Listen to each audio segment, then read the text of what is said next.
पहला क्वेश्चन है, बोला एक स्टोरेज बैटरी है, उसका ईएमएफ कितना है 12 वोल्ट, और इस बैटरी का जो इंटरनल रेजिस्टेंस है वो कितना है 1.5 ओम। बोला है this is being charged bye 120 volt supply. एक 120 वोल्ट की बैटरी है, ये बैटरी एक छोटी मतलब सप्लाई जो है एक छोटी बैटरी जो कितने वोल्ट की है, सिर्फ 12 वोल्ट की है, और रेजिस्टेंस कितना है इसका 1.5 ओम। इसको चार्ज कर रही है, 120 वोल्ट से 12 वोल्ट को चार्ज कर रहे हैं।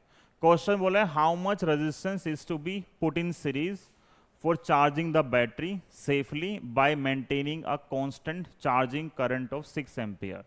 बोला इसके साथ सीरीज में मुझे एक रेजिस्टेंस निकालना है, ये मैंने R मान लिया, तो बोला इस R की वैल्यू निकालो अगर ये सर्किट क्या देगा 6 एम्पियर की करंट देगा।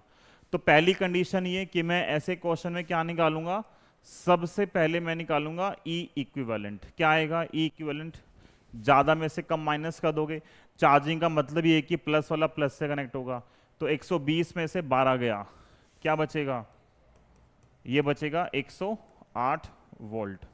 ठीक है, और ये R मुझे नहीं पता, क्वेश्चन में करंट गिवन है कितनी है 6 एम्पियर। एक क्वेश्चन के लिए सीरीज कॉम्बिनेशन के लिए, खैर इन दोनों को मिला के एक ही आ गया नेट, तो करंट का फॉर्मूला आएगा E डिवाइड बाय R और प्लस R। करंट कितनी है 6 एम्पियर, ईएमएफ कितना है 108, R की वैल्यू निकालनी है, स्मॉल r कितना है क्वेश्चन में गिवन है 1.5 ओम, डिवाइड करो 6 से, कितने बजे आएगा, कितने बजे आएगा 18 पे।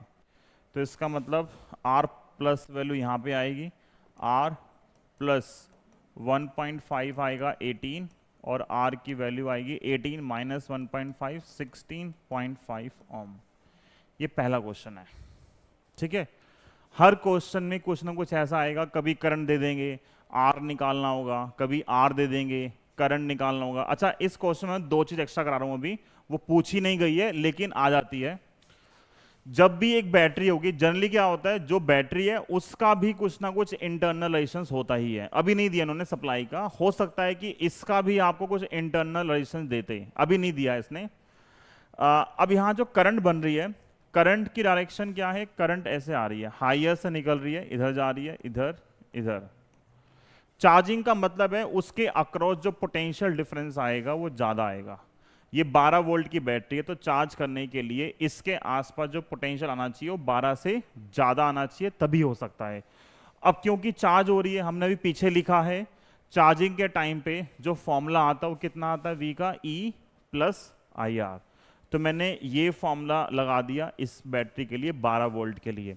तो अगर मैं लगाऊंगा V potential across 12 volt, V क्या आएगा फॉर्मूले के हिसाब से, वो आएगा E प्लस IR, कितना आएगा E प्लस IR। E कितना है इसका 12, करंट कितनी है क्वेश्चन में गिवन है, करंट है 6, और इंटरनल रेजिस्टेंस कितना है 1.5, तो यह आएगा 12, 15 6 के 90, 9, और 12 और 9 कितना आएगा 21 वोल्ट। तो इस 12 वोल्ट के अक्रॉस जो पोटेंशियल डिफरेंस आ रहा है वो कितना आ रहा है 21 वोल्ट आ रहा है। तो अगर चार्जिंग होगी तो टर्मिनल वोल्टेज बढ़ जाएगी, डिस्चार्जिंग होगी तो टर्मिनल वोल्टेज क्या होगी, कम हो जाएगी। किस फॉर्मूले से, E प्लस IR और E माइनस IR। सिर्फ ये फॉर्मूला यूज करना है मोस्टली क्वेश्चंस के लिए आज। ठीक है।